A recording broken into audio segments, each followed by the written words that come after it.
Okay, so I went through this further changes from today. I'm not going to read the whole thing. I went through and I grabbed the most important lines from it. Because a lot of stuff that you probably won't even know what it is, because I don't even know what it is, and I didn't think it was a huge issue before, so I grabbed the most impactful ones.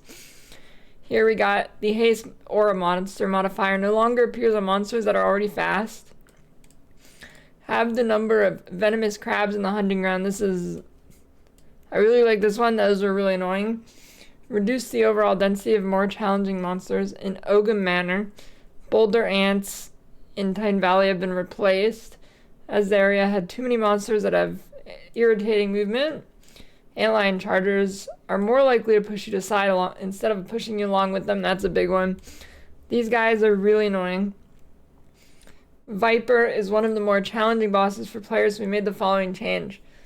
Lowered the amount and size of Chaos Rain's purple ones in the Viper fight and cleaned up the visual left afterwards to make the following drop locations more obvious. Gonna be honest, I'm a little disappointed. I didn't really want to nerf on her. I think she is the best fight in the campaign. I mean, thematically, Count Gunnar is, but I don't know. All the other bosses have...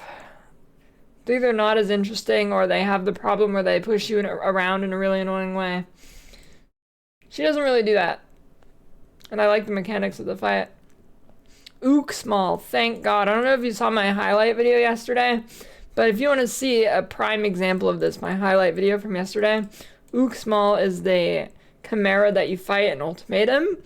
And if you're melee, it's like the most annoying fight in the world, the worst fight I've ever done in an ARPG. He basically like flies around 24/7 and sits in a big pool of degen 24/7, so you can never really hit him as melee. But if you're ranged, you can just throw some spears off from the side and you just like goes AFK essentially. So they made a few changes, reduce the number of times he can change locations through the fight. Good, great.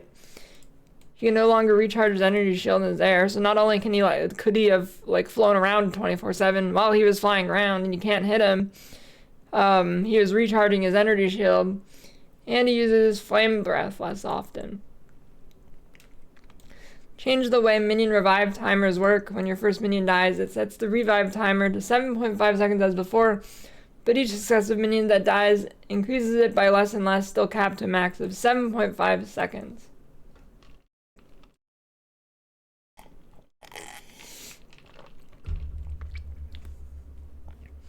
Tame beasts can now fit the gaps of the same size that player can. So if you tame the really big beast, they get like stuck, right? Ooh, it's early morning, more phlegm. Okay. We have now finished all of the mods to runes for caster weapons. Desert Glade, yeah. They all work on wands and staves with their own set of mods. Hopefully this should help caster leveling a lot, because I'd say one of the most important things for like attack leveling is the runes give you a huge buff. So hopefully this helps bring them in line. Renly's abandoned shop will give you a blank rune that you can turn into any kind of rune. So that's pretty nice. Reduces some RNG, and then they're doing the thing where they're giving you more Artificer's Orbs through quests. Charm slots on belts are now granted by implicit mods that are added to belts depending on the level of the area that dropped them.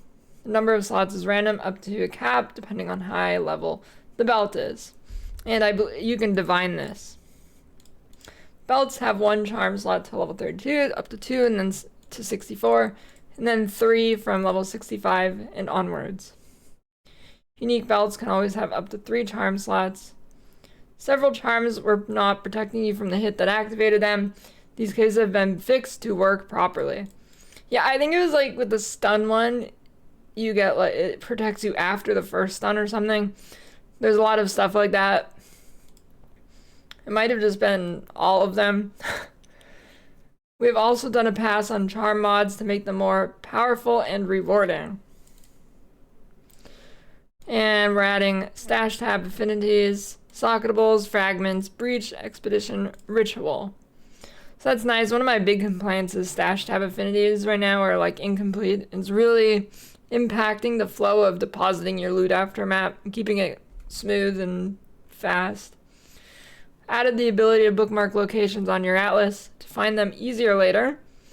Right-clicking a node will allow you to create a bookmark, and you can add a label that you can type in, up to 16 at a time. This will be nice if you have like a citadel somewhere on the other side of the map that you don't want to do right now, and then you go another way and then you end up pretty far away. This will allow you to go back to it. That's all the important stuff that I thought this had. This is the actual length, so cut down quite a bit here. Most of it like are less important, so that's what you should know.